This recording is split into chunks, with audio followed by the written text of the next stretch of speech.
Mhm. Voilà, bonsoir à tous et bienvenue dans cette nouvelle rencontre Quantum Way. Ce soir, j'ai le plaisir d'accueillir Nathalie Alsten, pour ceux qui ne la connaissent pas. Bonjour bonsoir même et bienvenue Nathalie. Bonsoir Florence, merci pour ton invitation. Avec plaisir, vraiment avec plaisir.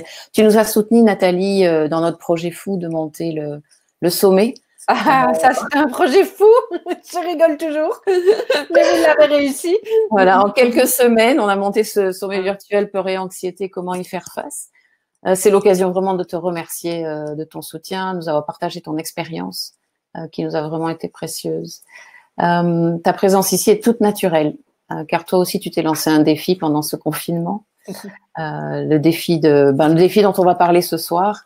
Nous sommes à la veille de ce nouveau projet et on va essayer de parcourir un petit peu ce que c'est. Avant, pour ceux qui te connaissent pas, on dit toujours que tu es coach, thérapeute, conférencière, auteur, etc. Tu as créé le congrès virtuel. Enfin bon, la liste est comme ça. C'est un peu réducteur aussi parce que tu es bien plus que ça. Tu aimes à dire que tu es une personne atypique, avec un parcours atypique. Et ça, c'est vrai que c'est ce qui te caractérise le plus, je crois.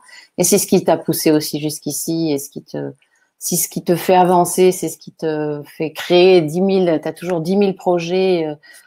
Celui d'aujourd'hui, je pense que c'est un de ceux des multiples projets que tu vas encore nous sortir de ta botte secrète. J'essaie de me calmer avec l'âge, mais bon, voilà.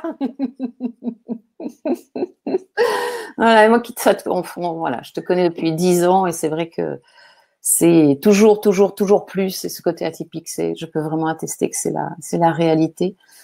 Beaucoup de questions ce soir. Je ne sais pas si on pourra répondre à tout, parce que je voudrais aussi que chacun puisse te poser les questions. On a laissé le chat ouvert. Moi, je suis pas très douée à gérer le chat, mais je sais qu'on a Mehdi et Amélie qui sont derrière et qui vont assurer, nous remonter les questions qu'il faut pour la suite. Donc, il y a des gens du Vaucluse, de la Martinique, de Montréal, de Haute-Savoie. Donc, bienvenue à tous. Merci. Voilà, pas mal du Canada. Tiens, c'est intéressant de voir tous ces gens qui arrivent. Voilà, donc avant de rentrer dans le vif du sujet du défi, tu dis que en fait, tu as intitulé ça multipotentiel, défi de 6 jours.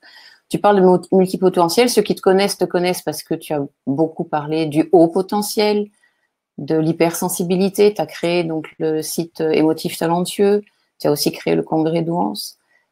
C'est quoi en fait? Pourquoi encore un terme? Pourquoi encore une étiquette de plus, je dirais, multipotentiel? Même si moi j'aurais tendance à me dire, non, j'aime bien ce terme en fait. Mais est-ce que tu peux nous en dire plus?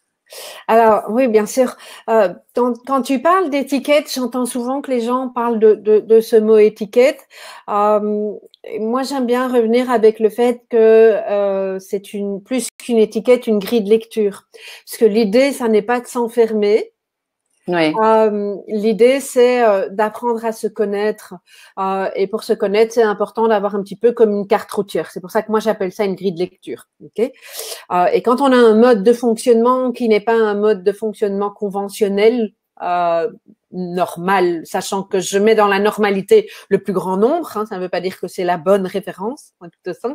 Quand on a un mode de fonctionnement qui est différent, on a aussi besoin de ces fameux points de repère à travers cette grille de lecture. Et les mots vont pouvoir aider à ça. Et donc, c'est vrai que moi, j'ai commencé, la porte d'entrée, ça a été le haut potentiel, et c'est un mot, peu importe ce qu'il y a dedans, mais c'est un mot, le haut potentiel, qui est très difficile à porter pour les personnes qui se découvrent là-dedans, parce que ils se sentent tous sauf quelque chose de haut. Tu vois, il y a une posture dans haut potentiel. Je peux comprendre le mot après quand on va déficeler, mais il y a un décalage complet avec ce que le mot peut refléter dans l'esprit de certaines personnes et la posture dans laquelle on se sent. Okay, et donc, je pense, pour répondre à ta question du multipotentiel, alors après, c'est un terme qui a été défini par une personne qui s'appelle Emily Wapnick, c'est une américaine, mais il y a des tas de mots qui veulent dire pas tout à fait la même chose parce qu'il y a toujours des nuances et en même temps, c'est ce qui contribue à rendre les choses très compliquées à comprendre. Okay, mais ce qui m'intéresse dans le terme multipotentiel, c'est le fait, donc défini, comme je te le dis, par Amélie Wapnick, une américaine, qui elle-même se considère comme étant multipotentielle. C'est cette propension qu'on peut avoir dans ce côté multi-potentiel à faire plein de choses et à exceller dans toute une série de d'activités qu'on peut avoir, entre autres au niveau professionnel. Le multipotentiel est quand même à une connotation professionnelle plus que le haut potentiel, l'hypersensibilité, etc. Okay, et donc, le multipotentiel, c'est ça. Ce sont des personnes qui peuvent effectivement associer toute une série d'activités, qui ont besoin d'associer ces activités, qui sont pas forcément liées les unes avec les autres, mais en plus, il y a le mot potentiel parce que ça reflète aussi le fait que ces personnes ont oui, cette capacité d'être bonne, même voire très très bonne dans ces différentes activités, ce qui est quand même loin de la norme de ce qui est conventionnel. Voilà, donc il y a un espèce de feu d'artifice chez les multipotentiels, où ils aiment bien passer d'un truc à l'autre et associer, et puis le lendemain, c'est plus ça, c'est autre chose. Et de l'extérieur, ils peuvent être vus comme des personnes excessivement instables. Okay. Donc voilà ce que j'appelle le multipotentiel. Ok. Et donc, est-ce que le lien avec le haut potentiel ou avec la douance, le côté zèbre, certains aiment bien appeler ça? Alors, il y a sur certains points où ça se rejoint. Quand on parle du haut potentiel, on parle vraiment de alors, ce que les gens croient. Je vais partir de là parce qu'en général, c'est le point de base. Quand on parle de haut potentiel, on dit c'est les gens super intelligents avec un QI super élevé. Ok. Moi, je dis c'est pas tout à fait ça, c'est même relativement différent. Ce sont des personnes qui ont une intelligence qui est différente, qui peut effectivement se traduire par des associations qui sont plus rapides, qui vont peut-être plus loin, par une arborescence de pensée, par un raisonnement qui a une logique différente, par une curiosité insatiable, par le sens du verbe, etc. Enfin, il y a toute une série de caractéristiques, sachant que, je dis très souvent, le haut potentiel n'est nulle part défini de la même manière. Quand j'ai écrit mon livre, j'ai recherché une définition en me disant ça va être facile. Eh ben non. Alors, il y a des points communs, mais il n'y a pas une définition qui fait le consensus. Voilà. Donc, le haut potentiel, il est identifié à travers un bilan et ce fameux QI, d'où cette croyance collective qui fait qu'on a l'impression que ce sont des gens super intelligents qui réussissent, etc. D'accord ? Le haut potentiel représente 2,3% de la population si on se réfère uniquement à cet aspect-là des choses. D'accord ? Uniquement au QI. Hein. Au QI, voilà. En même temps, moi je dis, si tu te rapproches de parce que c'est une norme, hein, puisque c'est testé selon cette norme-là, c'est les standards actuels. Si effectivement on se rapproche, mais qu'on n'est pas à ce chiffre-là, c'est un peu bizarre pour moi de dire qu'on n'est pas du tout concerné par le haut potentiel. Ça n'est pas binaire, tu vois. Donc voilà, ce que je trouve important, c'est de retrouver toutes ces caractéristiques en question. Okay, donc le haut potentiel, c'est ça, et je fais ça parce que ça représente dans les standards du testing une petite communauté de 2,3% de personnes. Okay, le multipotentiel n'a pas ces standards-là en termes d'évaluation. C'est un terme qui a été inventé, une fois de plus, par Emily Wapnick, qui l'a développé, qui a été repris par toute une série de personnes, et il est dit que ça représente à peu près 20% de la population. Mais à ma connaissance, il n'y a pas spécifiquement d'études qui ont été faites et ça n'est pas testé en tant que tel. Tu vois. Donc, il y a déjà, je trouve, quelque chose de beaucoup plus large. C'est pas je suis ou je ne suis pas. C'est je me retrouve dans cette appellation et ça me parle parce que moi, effectivement, j'ai besoin de changer de projet, j'ai besoin dans mon métier de faire plusieurs activités, d'associer des choses et je ne suis pas capable, parce que ça n'est pas moi, d'aller sur une voie toute tracée avec un truc toute ma vie pendant tous les jours de toutes les semaines, la même chose, tu vois.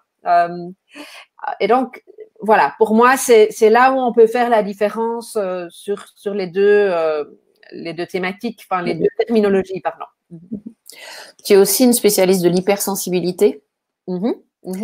Donc, est-ce que là aussi, tu fais des liens entre l'hypersensibilité et le multipotentiel? Oui, bien sûr.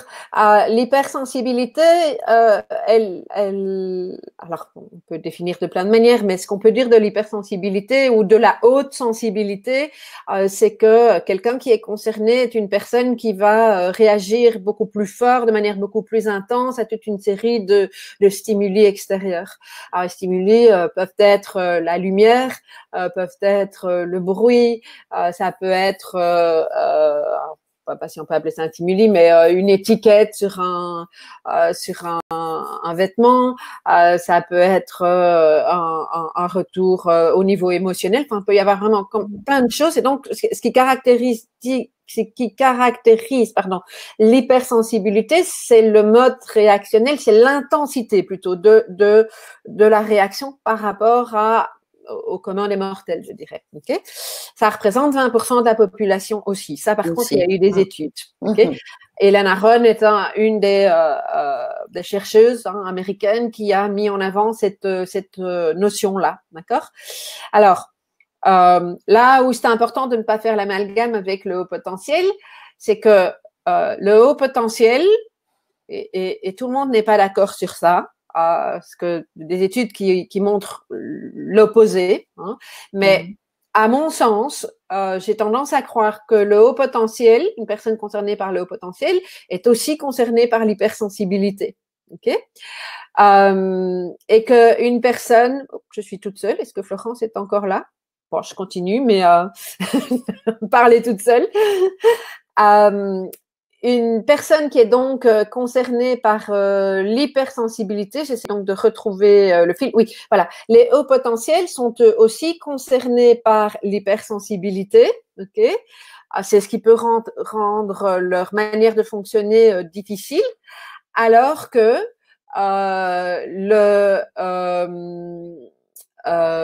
l'hypersensible n'est pas nécessairement concerné par le haut potentiel. Une fois de plus, que le haut potentiel, c'est 2,3% de la population, alors que l'hypersensible, c'est 20%. Okay, alors, ça fait beaucoup de chiffres tout ça, évidemment, hein, mais ce que je trouve intéressant à dire ici, c'est que en soi, c'est pas un problème d'être intelligent et avoir une intelligence qui est différente, mais ce qui peut effectivement rendre cette manière d'être et le fait d'être concerné par le haut potentiel, c'est justement cette hypersensibilité qui peut venir se greffer et qui fait que tout est exacerbé, effectivement. Je dis souvent que quand les personnes arrivent chez moi, c'est pas parce qu'il y a une intelligence différente, c'est parce qu'il y a effectivement toute cette haute sensibilité qui peut rendre les choses assez difficiles à vivre. Voilà, ça c'est le lien entre hypersensibilité et au potentiel. Alors c'est cool, merci. Lionel est en train de dire qu'on m'entend toujours, donc je me demandais si je continuais à parler toute seule, mais non, donc je sais que je peux continuer. On va attendre Florence et je continue sur le sujet. Donc voilà, ça c'est le lien entre le haut potentiel et l'hypersensibilité. Et donc, je trouve que c'est intéressant au niveau de l'hypersensibilité de faire le lien aussi avec le multipotentiel. Donc, une fois de plus, comme je l'ai dit, il n'y a pas d'études scientifiques par rapport à ça, mais ce qu'on constate quand même chez le multipotentiel, c'est aussi cette intensité, cette créativité, ce côté stimulable qui est excessivement présent et donc on peut retrouver aussi dans le multipotentiel. Voilà. Après, qu'est-ce qui est quoi, qui n'est pas, etc. C'est juste que je pense, j'ai pas de quoi dessiner ici, mais imaginez qu'on fasse 3 ensemble. Il y a des personnes qui sont concernées par les 3, il y a des personnes qui sont concernées par 2 aspects, il y a des personnes qui sont concernées par un seul aspect. Donc, on peut très bien être au potentiel multipotentiel parce qu'on adore faire plein de choses et qu'on a cette capacité et être hypersensible. On peut être multipotentiel et hypersensible. On peut être au potentiel et hypersensible, pas forcément concerné par le multipotentiel. On peut être, il doit y avoir un ensemble de 2 que j'ai oublié.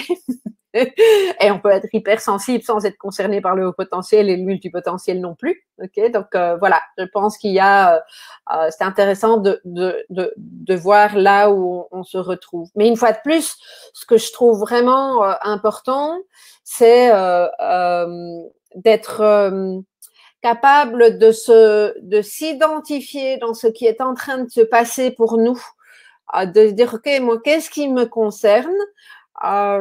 Comment est-ce que j'apprends à me connaître? Et quels sont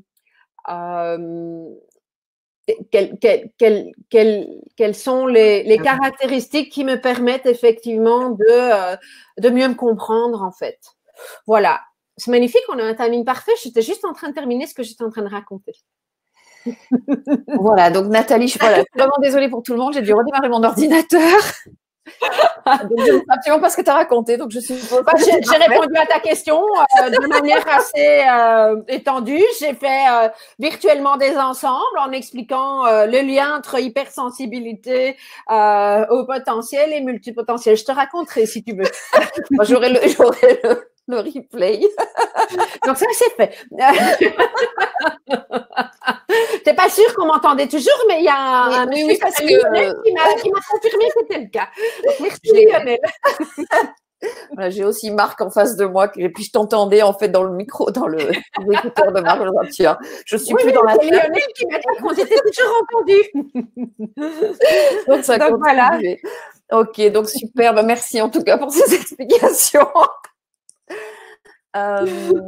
Donc tu lances un nouveau projet demain. Hein, donc ce défi qui est la raison pour laquelle tu es ici ce soir, puisque tu es venu pour nous en parler, nous expliquer. Est-ce que ce défi est voilà, réservé aux multipotentiels? Est-ce qu'il est pour tout le monde? Donc qu'est-ce que c'est ce défi? Pour qui c'est? Qu'est-ce que tu peux nous en dire? Alors, moi, je suis pas pour la ségrégation, hein, donc tout le monde est le bienvenu, tu vois. Et puis, voilà, je veux dire, si ça vous convient pas, bah, il suffit de vous désinscrire et c'est tout à fait ok. Ça va pas m'empêcher de dormir. Ce qui est important, c'est que, en tout cas, si vous sentez l'envie et la curiosité d'aller voir ce qui se passe, ben faites-le. Hein, je pense que c'est important. Mais effectivement, à la base, c'est un défi qui est vraiment proposé aux personnes multipotentielles, créatives, hypersensibles, et aussi les hauts potentiels, mais c'est pas la clé d'entrée, je dirais. Okay, mais il va contenir au potentiel qui se retrouve dans ce besoin de faire plein de choses. Alors, il est à la fois une continuité et il a aussi émergé d'un constat. La continuité, c'est que ça fait des années que je travaille dans la recherche de sens au niveau de sa vie, de l'équilibre de sa vie et du fait de trouver sa voie. Hein. Ça, c'est vraiment quelque chose que j'adore faire et que je fais depuis longtemps, hein, d'où l'écriture de mon livre. Et c'est greffé à ça un constat actuel qui est que le confinement a fait sortir certaines choses, aussi bien dans la lumière que dans l'ombre, j'ai envie de dire. En tout cas, il y a pas mal de choses qui sont exacerbées. Donc, par exemple, au niveau relationnel, si une relation se passe bien, il y a des tas de gens qui me disent, ben moi, ce confinement m'a permis d'aller encore plus profondément dans cette relation et de me dire que je suis bien dans ma famille ou avec mon compagnon, ma compagne, que voilà, il y a une chouette connexion avec mes enfants. Et puis, à côté de ça, j'ai d'autres personnes qui me disent exactement l'opposé. Dans des personnes que j'accompagne, des gens dont je sais que il y avait un malaise dans le couple, par exemple, hein, ou dans le travail, là, il y a un truc qui est plus tenable. Il y a comme quelque chose, comme si la contrainte qu'on a vécue avec ce confinement faisait que il peut plus y avoir de contraintes supplémentaires, ça devient trop. Voilà. Donc, de ce constat, je me suis dit, mais comment est-ce qu'on pourrait se rassembler? Et je dis souvent se rassembler, et ça va probablement te parler, toi, au niveau de l'IFS, c'est que se rassembler soi dans toute cette partie, dans notre capacité à être entier, à être juste avec nous, hein, parce que ça me semble important et je pense que c'est une fois de plus fort, plus présent et plus nécessaire aujourd'hui. Et comment est-ce qu'on peut se rassembler dans une forme d'éveil de conscience? Parce que j'entends beaucoup dans mon public, dans les gens qui me suivent et avec qui j'échange, qui me disent mais on s'est pas fait 2 mois de confinement, mis une économie à l'arrêt avec tout ce que ça va impliquer pour recommencer comme avant. Vraiment. Et c'est très, très fort. Et donc, je me suis demandé, mais tiens, qu'est-ce qu'on peut faire? Et en fait, ça vient pas souvent du mental. Enfin, ça ne vient plus souvent du mental. C'est un truc qui émerge comme ça. Et en fait, il y a un défi qui revenait tout le temps. Donc, je dis, bon, bah, allez, on va y aller. On va lancer un défi. L'idée étant de permettre aux personnes qui ont envie d'avancer en conscience, c'est vraiment ça. Qui a envie moi je dis s'aligner, je fais le geste parce que se rassembler, s'aligner, être au clair avec elles, de se dire mais comment elles peuvent faire. Et je trouve que c'est plus facile, surtout quand on a une grille de lecture qu'on fonctionne différemment. C'est plus facile de le faire ensemble. Et c'est plus facile de le faire avec des personnes qui ont effectivement cette même ouverture du cœur et cette même intention d'avancer vers quelque chose de plus conscient. Et donc, je me suis dit, tiens, on va rassembler. Et rassembler, c'est, ce qui est facile, c'est via Facebook. Faire un groupe. Je ne m'attendais pas à avoir autant de monde et d'effervescence. Alors, je sais par définition qu'il y a de l'effervescence chez un multipotentiel, mais j'ai été excessivement touchée par les témoignages très spontanés parce que je n'ai rien dû faire pour que ça vienne. Et alors, un témoignage en a entraîné d'autres et il y a un écho qui se fait. Donc, alors je reviens un petit peu en arrière parce que pour les gens qui ne savent pas de quoi il s'agit, peut-être que je vais un petit peu trop vite. Donc, ce défi, il va avoir lieu pendant 6 jours et il commence demain. OK? Oui. Alors, donc, il y a déjà de l'effervescence parce que ça fait 1 semaine que je l'ai annoncé pour que les gens aient le temps d'arriver. Donc, il commence demain pendant 6 jours et chaque jour, il y a en principe 3, je dis en principe parce qu'il y a juste une journée où il n'y en a que 2, mais il y a 3 interventions. Moi, je démarre à 13h, heure belge, donc 7h pour les Québécois. Avec une intervention donc vidéo en direct sur le groupe Facebook où je donne une clé chaque jour. Et en fait, ces clés vont suivre les besoins motivationnels. Mais bien sûr, je vais parler des besoins en lien avec les besoins spécifiques. Parce que tous les êtres humains ont les mêmes besoins. C'est juste qu'ils ne s'expriment pas de la même manière quand on est multipotentiel. Okay? Et l'objectif étant de permettre aux personnes qui vont écouter ces clés de faire des prises de conscience à travers des exercices ou en tout cas à travers des questions que je vais poser. Je ne vais pas aller jusqu'à des exercices, mais des questions que je vais poser. Okay? J'interviendrai très souvent à nouveau à 17h, donc 11h. Je ne me trompe pas, 11h Québec. Oui, 11h, oui. 6h. Soit pour répondre à des questions, ce sera le cas demain, avec une interview, ce sera le cas vendredi. Ce week-end, il y aura, je vais coacher 2 personnes. J'ai déjà une liste de personnes, je vais devoir faire un tirage au sort parce qu'il y a beaucoup plus de personnes en direct, donc ils sont d'accord de jouer ce jeu-là. Parce que je trouve aussi intéressant de pouvoir observer différents éléments vus de l'extérieur. Voilà. Et puis, il va y avoir des séances de questions-réponses. Et puis, chaque soir, il y aura à 20h30, sauf dimanche, ce sera 20h parce que voilà, ça se mettait en place comme ça. Il y aura l'interview d'une personne que j'ai trouvée inspirante. Certaines qui connaissent mieux le multipotentiel que d'autres. Certaines qui sont pas du tout conscientes de leur multipotentiel, qui ont envie de le voir. Mais néanmoins, je trouve qu'elles ont des choses intéressantes à amener. Et entre autres une personne qui est une spécialiste du multipotentiel et de la créativité. Et donc, des gens qui vont faire le lien à la fois avec ces clés et qui ont un discours suffisamment inspirant que pour nous permettre de conscientiser certaines choses et de voir à travers le discours parce que ça peut nous apporter effectivement dans cette quête de sens. Hein, c'est comment je peux redonner du sens et comment je peux me réinventer. Pas forcément totalement, mais là où j'en suis aujourd'hui, voilà, qu'est-ce qui est important pour moi. Donc, le défi, c'est ça, avec une grande finale mardi soir, qui se passera par contre via une formule webinaire similaire à celle-ci, hein, où il y aura un direct, donc accessible, pas uniquement via Facebook, mais accessible pour tout le monde, avec des tirages de sort, il y aura des livres à gagner, etc. Voilà. Donc, globalement, l'idée du défi, c'est ça. D'accord. Alors, moi, j'ai encore le truc qui frise, donc je ne sais pas, j'espère que tout le monde m'entend. Je crois que j'ai vraiment un problème avec mon ordinateur, je crois qu'il est en bout de course aujourd'hui. Donc, tu as 6 jours avec des rendez-vous réguliers dans la journée, des invités. Oui.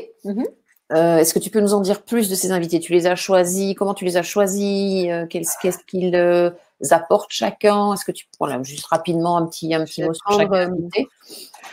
Alors, bien comme souvent, quand je mets en place des initiatives avec des invités, j'essaye d'arriver avec des points de vue, on va dire, différents. J'essaye d'avoir une parité homme-femme. C'est pas tout à fait le cas cette fois-ci, c'est 4-2, mais néanmoins, ok. Donc, moi, je vais les nommer. On a Ludovic Leroux demain, qui est un spécialiste de la théorie polyvagale.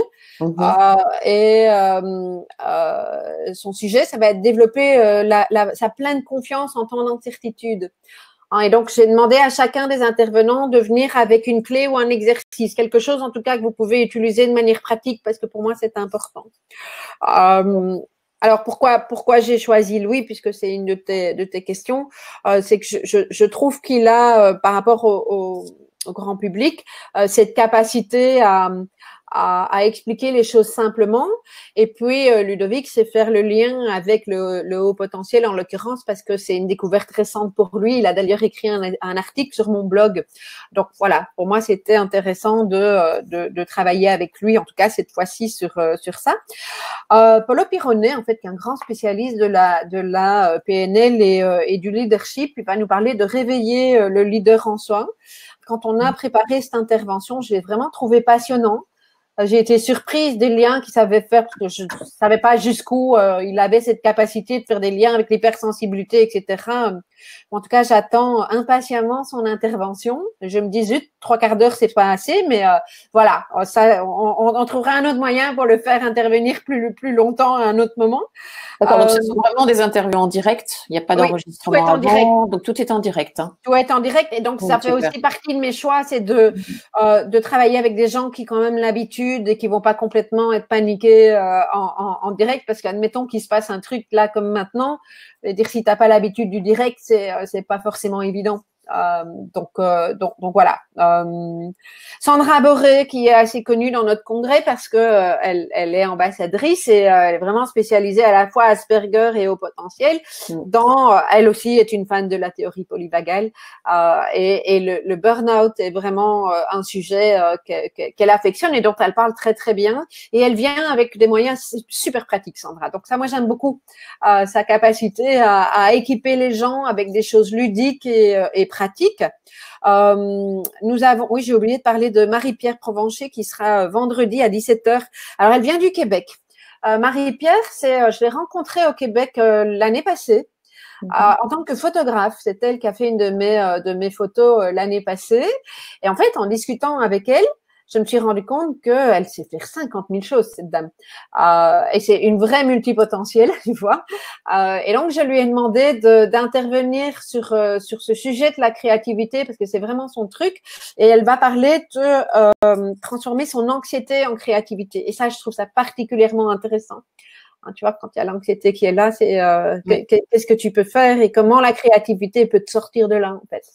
Donc, voilà, j'attends avec impatience aussi j'attends tout avec impatience, en fait. Mais dimanche à 20h, on va avoir Christian Junot qui va intervenir. Donc, Christian, c'est un spécialiste de la relation à l'argent parce que dans cette réinvention, il y a beaucoup de personnes, j'entends deux choses, c'est la peur de changer de travail ou de perdre son emploi, parce qu'il y a la peur du manque. Et puis, il y a aussi me lancer, je suis pas sûre d'avoir des clients, surtout pour l'instant. Et un troisième aspect qui est, oui, mais moi aujourd'hui, j'ai mon activité, mais je ne peux pas demander très cher parce que les gens n'ont plus d'argent et il y a comme une forme de culpabilité alentour de la thématique de l'argent. Et donc, je lui ai demandé d'aborder vraiment toute cette question, entre autres, de la culpabilité par rapport à l'argent et la peur de se lancer par peur du manque, effectivement, quoi. Donc, voilà. Et puis, la dernière personne que je vais interviewer, ce sera lundi, c'est un Belge, Nicolas De Vic, que j'ai eu l'occasion de rencontrer il n'y a pas très longtemps. Parce que j'aime cette histoire de ce couple. Il travaille avec son épouse, Sandrine. Eux, il y a quelques années, en fait, ils avaient l'intention de quitter leur job respectif qui n'avait pas de sens. Elle a fait un burn-out. Lui, il en avait marre de ce qu'il faisait. Il n'était pas écouté. Il venait avec des solutions. Donc, ça, c'est aussi très multipotentiel, tu vois. Oui. Et je dis, pourquoi je continue à donner mon temps? Et il se fait que les circonstances de la vie ont fait qu'ils ont perdu leur job tous les deux à peu près en même temps, ce qui n'était pas prévu au programme, d'après ce que j'ai compris. Mais néanmoins, ils se sont réinventés. Ils se sont réinventés au début en sachant pas très bien quoi faire et ils ont osé. Ils ont avancé dans leur activité jusqu'au point que l'année passée, ils ont fait un tour du monde avec leurs deux fils, hein, qui sont, je sais pas quel âge ils ont, mais ils sont pas très âgés, hein, sont pas encore adolescents. Et c'est vraiment une très très belle expérience. Et donc en fait, Nicolas va nous parler de liberté. C'est quoi la liberté? Comment on peut l'envisager dans sa recherche de sens, dans sa mission de vie. Voilà. Donc, des personnes avec des énergies différentes, des thématiques différentes, mais très complémentaires. Et donc, je pense que l'un et l'autre se retrouvera peut-être plus dans une ou l'autre personne, mais c'est le but, en fait, pour que vous puissiez capter différentes énergies en fonction de vos besoins et de ce qui va vous faire vibrer, en fait. Oui, ça fait envie, en tout cas, ce programme et la présentation de chacune de ces personnes. Alors, moi, j'ai vraiment un souci, c'est que je te vois pas, je vois personne, mon ordi, vous m'entendez, donc c'est déjà pas mal. Moi, je te vois, donc je pense que tout le monde doit te voir, mais je peux comprendre. Je vois pas le chat, donc je ne sais pas ce qui se passe dans la salle. Écoute, moi, je le vois, donc c'est bon. Il y a Estelle qui pose une question. Voilà. Il y a Estelle qui pose une question, je vais y répondre parce qu'elle demande si, alors qu'Estelle, c'est pas un séminaire, c'est un défi avec des vidéos, hein, mais est-ce que ça peut vous aider dans votre reconversion à 58 ans? Oui, bien sûr, tout à fait. Il n'y a pas d'âge. Hein. Moi, j'ai tout à l'heure une dame qui a écrit sur le mur Facebook, puisqu'on a un groupe Facebook dédié à ce défi, qu'elle avait 76 ans et qu'elle venait de découvrir qu'elle était concernée par le multipotentiel. Et ça arrive souvent, je dirais pas jusque-là, mais régulièrement. Et je trouve ça merveilleux, quoi. Merveilleux. Oui. Et on peut encore se réinventer à 76 ans. Bien sûr. Ou à 76 ans pour les Français. Tu dis que voilà, il y a le groupe Facebook. Comment on fait si on n'a pas Facebook ou si on veut pas aller sur Facebook ou si on veut, voilà, c'est un peu compliqué. Hein. Ouais, oui et non. Vraiment, oui. Après, on pose des choix mais en tout cas, je fais attention à ce que tout le monde puisse être satisfait. Alors, effectivement, si vous êtes intéressé par ce défi, ce qui est important, c'est de vous inscrire. Il y a un lien et vous allez recevoir des mails, ok? Enfin, un premier mail qui va vous expliquer le tout. Vous pouvez vous inscrire sur le groupe Facebook si vous êtes fan de Facebook et si ça vous convient. Et donc, échanger avec les autres personnes puisqu'il nous fallait effectivement une plateforme d'échange et qu'on a choisi celle-là. Tous les directs vont se passer sur le groupe Facebook, sauf le tout dernier. La grande finale, ça va être un système comme celui-ci, c'est un système de webconférence. Si vous n'avez pas Facebook, comme tu le dis, et que vous n'avez pas envie, c'est très bien aussi. Sachez qu'on a une page récapitulative que vous recevrez avec l'inscription. Et sur cette page, vous allez avoir le programme avec chaque fois un petit rectangle et la tête des gens et le programme du jour. Vous cliquez dessus et vous allez avoir, ça va être remis sur la plateforme on va dire dans l'heure après la diffusion.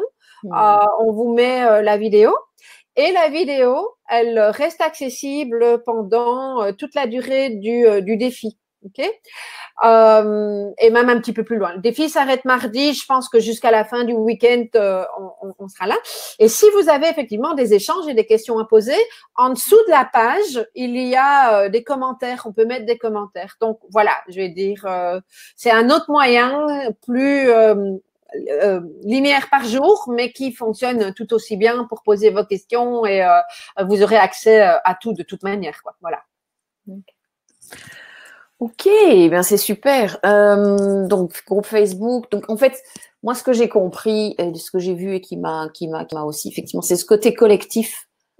C'est pas juste moi en tant que voilà multipotentiel ou individu, mais il y a vraiment cette dynamique que tu veux créer. C'est quelque chose qui te caractérise aussi. T'es quelqu'un qui rassemble les gens, qui anime, quand on voit le groupe Facebook du Congrès d'Ouance avec 10 000 personnes, et tu es toujours là à participer, à répondre aux questions. Donc ça, c'est vraiment quelque chose qui te caractérise et c'est vraiment l'impression que tu donnes, que tu veux que ce soit collectif et c'est pas juste toi. C'est pas un truc qui vient d'en haut et qui descend ou que tes orateurs donnent, et il y a vraiment quelque chose à créer en commun. Oui, et parce que je trouve que quand effectivement on n'a pas conscience que sa différence en fait peut être aussi quelque chose de similaire à ce que les autres vivent. Je trouve que c'est important de rassembler parce qu'on peut, alors peut-être pas s'identifier, mais en tout cas se rassembler dans une communauté qui fonctionne comme nous. Et ça fait tellement du bien. C'est ce que je disais tout à l'heure. Alors, sur le groupe Facebook, mais ça pourrait être sur une des pages de rediffusion. Quand les gens expliquent leur histoire, ça fait écho à d'autres et à des gens qui écrivent je suis en train de pleurer parce que, alors le but c'est pas de vous faire pleurer, hein, mais je suis touchée parce que j'ai l'impression de lire mon histoire et je me rends compte que je ne suis pas seule et ça me fait tellement du bien. Donc le rassemblement, c'est ça aussi, pas que, mais c'est aussi ça. C'est le créer et ça permet aussi de créer quelque chose de différent et de participer. Ce qui est important pour toi aussi, c'est de participer au changement, de faire que comme tu dis, qu'on fasse de ce confinement et de ce qu'on est en train de vivre en ce moment un tremplin pour autre chose, et qu'il y ait quelque chose qui rayonne en fait, qui soit plus large que nous. Oui, mais tu sais, parce que tu es déjà venu à la maison, hein, dans mon hall d'entrée, il y a une phrase de Gandhi qui est « Sois le changement que tu veux voir dans le monde ». Et le reste de la phrase qui n'est pas sur mon mur, mais c'est « Chaque âme qui s'élève élève le monde ». Je crois que c'est ça. Et en fait, c'est tout à fait ça. C'est que aujourd'hui, quand je parle d'éveil et d'avancée en conscience, c'est ça. Je pense que c'est d'abord individuel dans cette ouverture du cœur, dans ce rayonnement que nous pouvons avoir, et ensemble, tous ces petits rayonnements, ces petites bougies, si je prends la métaphore, peuvent faire un grand feu ou je ne sais pas comment on peut l'appeler, mais en tout cas peuvent donner un grand rayonnement. Donc c'est comme quand on médite et qu'on médite en même temps avec une même intention à plusieurs, il y a une vibration qui se met en place et je crois très très fort à ça aussi. Donc mon intention, elle est là. C'est de permettre à chacun individuellement d'abord à se trouver, à s'aligner, à s'ouvrir, à s'aimer et pour moi, ça, c'est un bon socle pour pouvoir contribuer au monde par la suite. Et ce que j'aime beaucoup aussi dans ce que tu proposes à chaque fois, c'est que tu parles toujours, tu es plutôt orienté solution, on pourrait dire comme ça, ou ressources positives.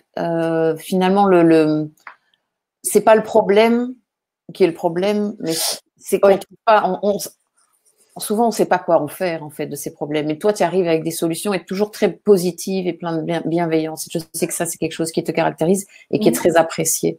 Merci. Ça me touche que tu dises ça. Ouais. Oui, tu sais, en particulier chez des personnes qui réfléchissent beaucoup, donc en l'occurrence des personnes concernées par le haut potentiel, il y a très souvent cette envie, ce besoin d'expliquer, et je l'ai un peu fait quand j'ai expliqué, parce que je sais que c'est comme ça que je rencontre mon public aussi, quand j'explique le haut potentiel, mais besoin d'expliquer le pourquoi, du comment, machin, etc. Ok. Et puis, il arrive un moment donné, dire, tu peux donner 50 000 définitions du haut potentiel, de tous les problèmes qu'on peut vivre, de toutes les difficultés, faire 50 000 études. C'est pas forcément ça qui va te permettre de vivre mieux. Et donc, moi, j'essaie toujours de ramener les gens à sortir de leur mental et à revenir en eux et à voir comment on peut avancer avec ça, en fait. Est-ce que tu m'entends encore? Oui, je t'entends, je te vois pas. C'est très, très, très perturbant. Quand même assez actif. Donc, Marc, respire. Voilà. J'essaie de me réguler. Je cherche des indices de sécurité un peu partout. Un de ses doigts. Voilà, donc, je ne sais pas comment les gens réagissent. Je ne sais pas s'il y a des questions. Tu es en train de regarder. Voilà, tu peux regarder. Peut-être que je vais finir par prendre l'ordinateur de Marc, en fait. Comme tu veux. Moi, pour le moment, je fais comme j'ai l'habitude, tu vois. Mais alors, Estelle qui nous demande, hein, j'ai le sentiment de trop penser, de me limiter à ces pensées mentales sans action concrète. Oui, ça peut être ça, Estelle. Oups, là, par contre, j'ai un écho là. Non, je sais plus. Oui. Alors après, la question, Estelle, c'est comment vous pouvez redescendre dans le corps et comment vous pouvez lâcher ces pensées. Il y a des tas de possibilités de le faire, hein, mais le risque, c'est si on continue à alimenter uniquement le mental, ça peut nous empêcher d'avancer parce qu'on se fige et on reste là-dedans.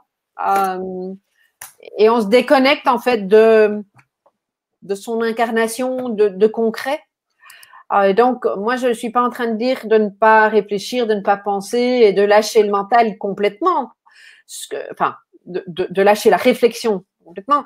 C'est juste de respirer, de revenir à soi, de prendre du recul et surtout d'avancer. Ça ne veut pas dire faire des immenses pas, c'est faire un petit pas.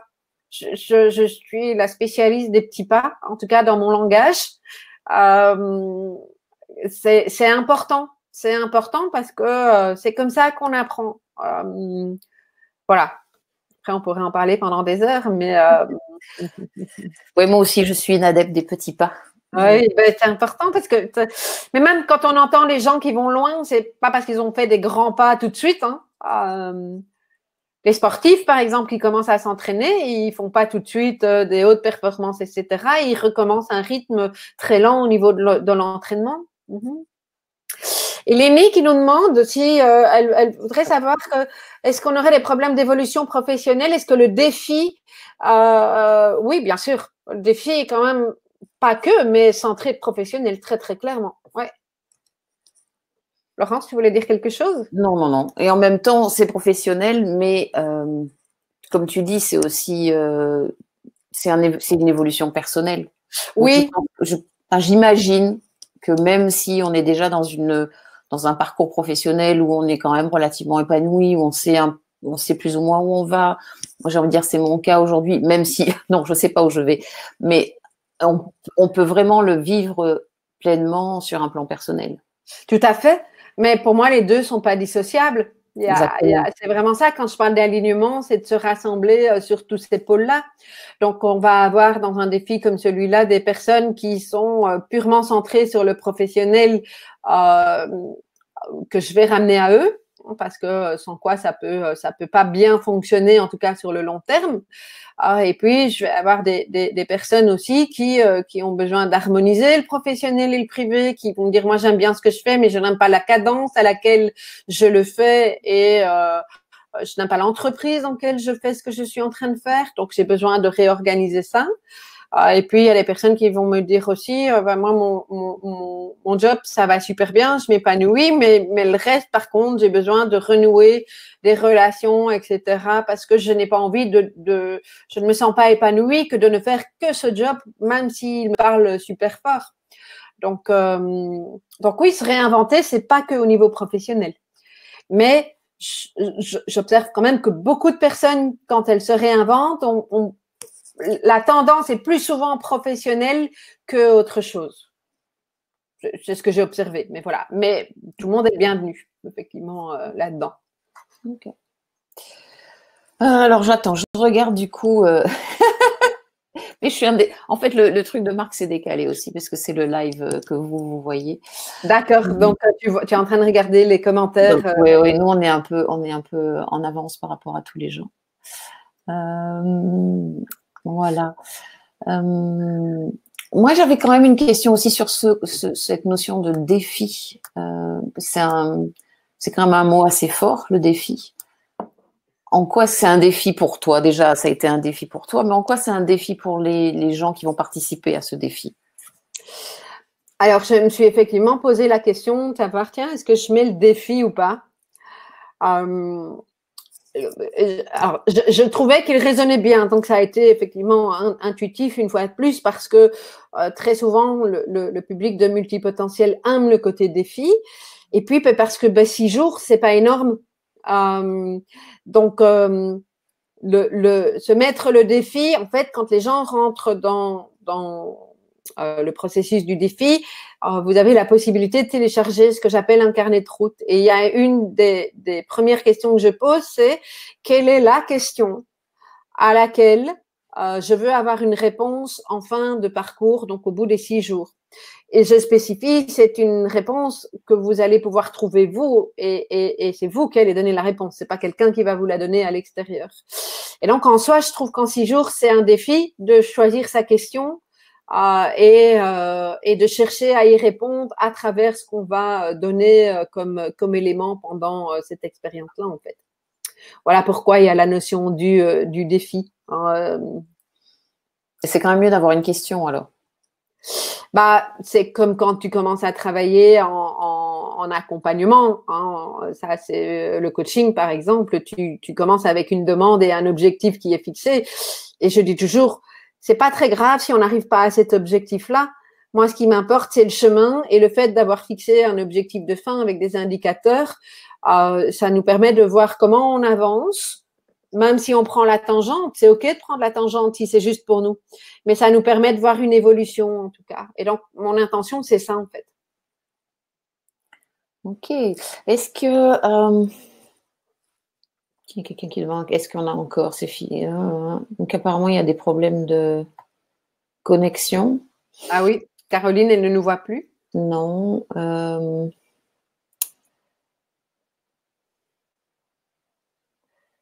Oui, donc il y a on peut peut-être vraiment essayer de voir s'il y a des questions. Amélie ou Mehdi, si vous pouvez nous remonter un peu les questions en haut du chat. En haut du chat. On a fait des questions sur trop penser, le haut potentiel. Oui, Alain qui dit c'est trop court. Bon, voilà, moi je veux dire, c'est aussi un défi qui est offert. Donc, il y a un moment, je veux dire, il y a une équipe, il y a un budget derrière. Donc, voilà, cela dit, il y aura la possibilité pour les gens qui le veulent d'aller plus loin via un programme. Il y aura cette possibilité-là, pour la suite. Et là, on n'est pas à 6 jours, on est sur 3 mois. Donc, tu proposeras un programme après, et puis, te connaissant, il y a toujours quelque chose qui vient alimenter, enrichir, une force de proposition assez fabuleuse. Tu as toujours une idée. Donc, si c'est pas ce programme-là, ça sera un autre. Il y aura encore forcément des choses qui vont suivre. Quoique mon intention aujourd'hui, c'est de vraiment limiter parce que voilà, c'est pas le tout d'avoir des idées. J'ai pas toujours les petits lutins derrière pour les mettre en place. Et quand bien même j'ai une super équipe, j'ai pas envie de les épuiser. J'ai envie de rester dans le plaisir. Et donc voilà, il y aura un congrès d'Ouance en septembre-octobre, ça c'est sûr. Peut-être une nouvelle initiative en janvier, mais l'idée, ça va pas être de tout le temps, tout le temps, tout le temps. Donc, ce défi, on va voir ce que ça donne et comment les gens l'accueillent et comment ça se passe. Et peut-être que l'année prochaine, j'en remettrai un en place. Mais l'idée, c'est de ne plus faire des choses aussi serrées qu'avant, en fait. Okay. Donc, je vois l'heure qui avance. On avait prévu d'être plus ou moins 1 heure ensemble. Est-ce qu'il y a encore Oh là, c'est compliqué d'être. Ouais, je suis quand même très, très, très perdue. Ok, Nectaria qui demande comment vous avez fait pour choisir les intervenants de ce défi. Ça, il me semble que tu as répondu à ça, Oui, Nathalie, hein, de ton choix des intervenants. Pour non, s'inscrire, donc c'est simple. Donc il y a le lien. Je crois que peut-être que Amélie ou Mehdi peut le j'ai poster. vu qu'il était passé. Il y a quelqu'un qui demande est-ce que c'est destiné à un enfant de 10 ans? Non. Non, c'est vraiment pour les adultes. Un ado qui a déjà, qui est au clair avec ses valeurs, à la limite, mais moi je dirais plutôt jeune adulte, il n'y a pas d'âge limite. Mais 10 ans, non, c'est beaucoup trop tôt. Oui, tu es quand même orienté professionnel cette fois-ci, beaucoup plus que. Ok. On n'a pas beaucoup parlé de ton livre, donc je voudrais quand même qu'on en dise quelques mots. Tu as écrit un premier livre il y a maintenant 1 an, hein, je crois que c'est presque son anniversaire à ce livre. Oh, je l'ai rendu début juin, donc oui. J'étais en train de l'écrire l'année passée. J'étais en pleine souffrance. On s'était vu juste au moment, justement, à ce moment-là où ça y est, il y avait les dernières corrections qui venaient d'être faites. Donc c'est un livre qui parle beaucoup aux gens, qui est un livre aussi plein d'exercices, plein de solutions, qui permet d'avancer. Est-ce que tu peux, voilà, juste en parler un petit peu, peut-être les gens qui connaissent pas. Alors, le livre que j'ai écrit, c'est le livre que j'aurais voulu avoir quand moi j'ai découvert mon haut potentiel. Parce que, comme je le disais tout à l'heure, dans le besoin de comprendre, beaucoup de hauts potentiels, beaucoup d'auteurs de livres haut potentiel sont concernés par le sujet, expliquent le pourquoi, le comment, machin, mais viennent pas forcément avec des pistes de solutions et d'orientation solutions. Certains plus que d'autres, mais qui plus est, moi j'ai souvent été surprise de l'orientation souffrance, de l'étiquette THP, donc ou hypersensible, tu souffres forcément. Et donc moi c'est quelque chose qui m'a vraiment dérangée. Et donc ce que j'ai fait, c'est que j'ai écrit donc ce livre que j'aurais voulu avoir, et j'ai eu envie, puisque ça fait quand même un moment que je travaille sur le sujet, de rassembler, non pas de manière spécialiste, mais de rassembler toute une série d'idées et de faire des liens pour que les gens puissent aller plus loin. Et je l'ai imaginé comme un guide de voyage. C'est-à-dire que on peut un guide de voyage, on peut rentrer par le premier chapitre, le deuxième, le troisième, c'est vous qui voyez. Et donc moi j'ai fait 6 étapes qui ont, quand on découvre et en tout cas on se questionne, parce que souvent les gens me disent aussi, je le conseille aux personnes qui ne sont pas concernées parce que ça permet de comprendre plein de choses. Okay, et tu peux aussi en retirer toute une série de choses. Mais donc il y a 6 étapes. J'aime bien le chiffre 6 et les étapes, vous remarquerez. Oui, c'est ça. C'était dans mes questions. Pourquoi 6? Toujours 6? Mais je sais pas. C'est 3, 6, 9, moi. C'est mes chiffres. Bon, après, au début, ça devait être 9 étapes. Et puis, il y a quelqu'un qui m'a dit, ah non, non, non, 9 pour le cerveau, ça prend pas. Donc, en fait, j'avais commencé à écrire mes 9 étapes. Et donc, j'ai mis 15 jours à tout réécrire en 6 étapes. Tu vois, mais voilà. Ça, c'est pour la petite histoire. Mais donc, je ne parle plus de 9 étapes parce que c'est trop. Donc, ça devient 3 ou 6. C'est souvent 3 clés, 6 étapes. Voilà. Mais donc, le livre, c'est 6 étapes qui partent. Une première étape, c'est comprendre cette fameuse grille de lecture. Et puis, on avance aussi sur le sentiment de décalage en deuxième étape. Et je commence à connecter les gens à toute l'intelligence émotionnelle sur l'étape 2, 3. On arrive en étape 4, si je me rappelle bien, au côté relationnel. Parce qu'il y a vraiment ce chemin à faire. Et puis, on poursuit dans la découverte de qui on est, de ce qui est important, de nos valeurs, etc. Et clôturer effectivement sur sa contribution, puisque c'est vraiment quelque chose qui m'anime, de permettre aux gens de trouver en quoi ils ont envie de contribuer. Ce qui est vrai aujourd'hui, ce qui sera peut-être différent dans 2 jours ou dans 2 ans, mais peu importe. Là maintenant, comment est-ce que j'ai envie de contribuer? Et donc oui, c'est un livre qui se lit à peu près dans tous les sens. Vraiment très, très alimenté avec des exercices, ça tu l'as dit. Puis c'est un livre aussi visuel. J'ai mis des images parce que ça me paraissait important. Et je l'ai aussi conçu pour les personnes, en tout cas, j'en ai eu l'intention, Alors plus précisément pour mon beau-fils qui lui est concerné par le trouble d'attention et d'hyperactivité. Je sais qu'il a du mal à se plonger dans un livre et donc quand je l'ai écrit, quand je l'ai structuré, je l'ai aussi structuré pour lui. Et il m'a dit c'est cool, il dit parce que je lis pas tout parce que ça je savais. Et il dit mais je vais chercher des trucs, des résumés, des synthèses, des points clés et ça me permet vraiment d'en tirer différentes choses. Et ça m'a été confirmé par une série de personnes qui m'ont dit que ça leur parlait de fonctionner comme ça. Donc voilà le livre Émotif, talentueux, être soi autrement, 6 étapes pour vivre pleinement son haut potentiel. Voilà, donc vous l'avez, vous avez eu le lien là sur le chat. Donc ok, est-ce qu'on peut peut-être prendre une dernière question? Il y en a qui demandent, on demande toujours la suite du livre, mais peut-être que pour l'instant, c'est peut-être. Non, je dis souvent, c'est comme quand tu viens à la maternité, tu viens d'accoucher et qu'on te demande quand tu vas faire le deuxième. Je suis pas prête à répondre à la question. Ok.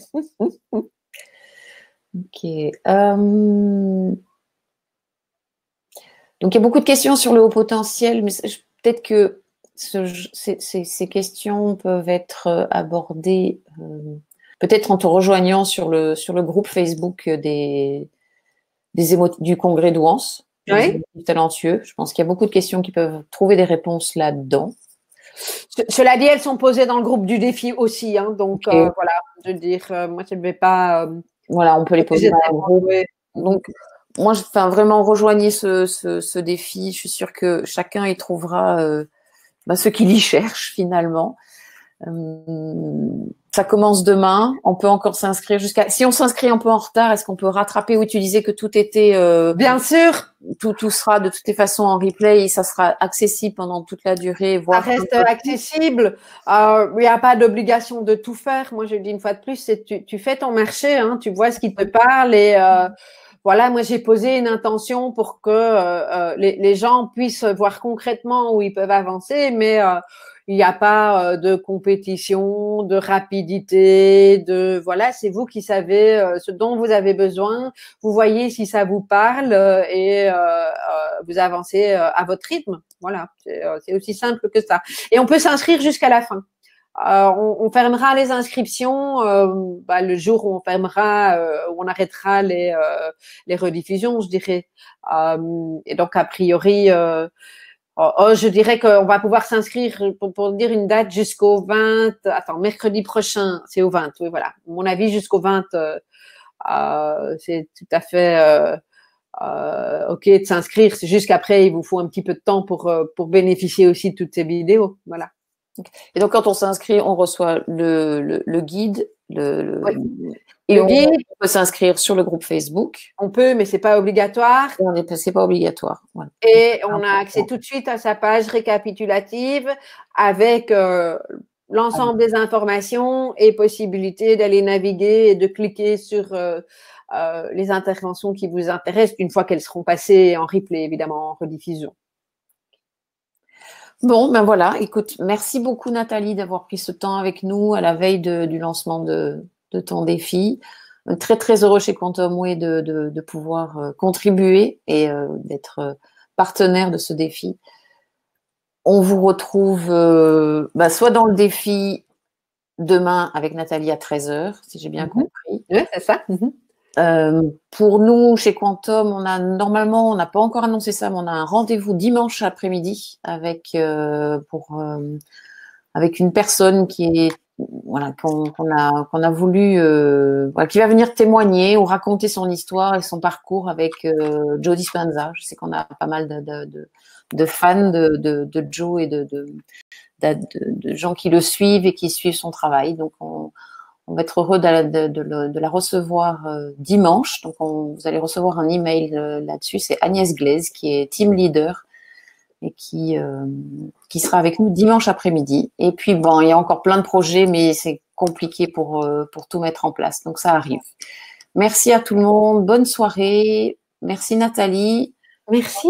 Voilà. Quand on va quitter, on ne se voit pas après. Donc, on peut s'appeler au téléphone si tu veux. Mais, On fait comme ça. c'est un peu brutal. Merci à tout le monde. Merci pour vos inscrivez-vous. Merci pour vos partages. Merci pour vos questions. Et à très très vite ici ou sur Facebook ou avec Nathalie. Merci beaucoup et puis bonne soirée à tout le monde. Merci pour votre écoute et merci pour l'invitation. Au revoir tout le monde. Au revoir. Comme je ne sais pas comment je vais arrêter ce truc. Tu veux que moi j'arrête? Non, je ne sais pas si je pense l'arrête. que tu peux pas. Il faut que j'éteille. Je ne sais même pas si on est. À mon avis, on est encore en ligne. Au revoir tout le monde. Belle soirée.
Je ne sais pas.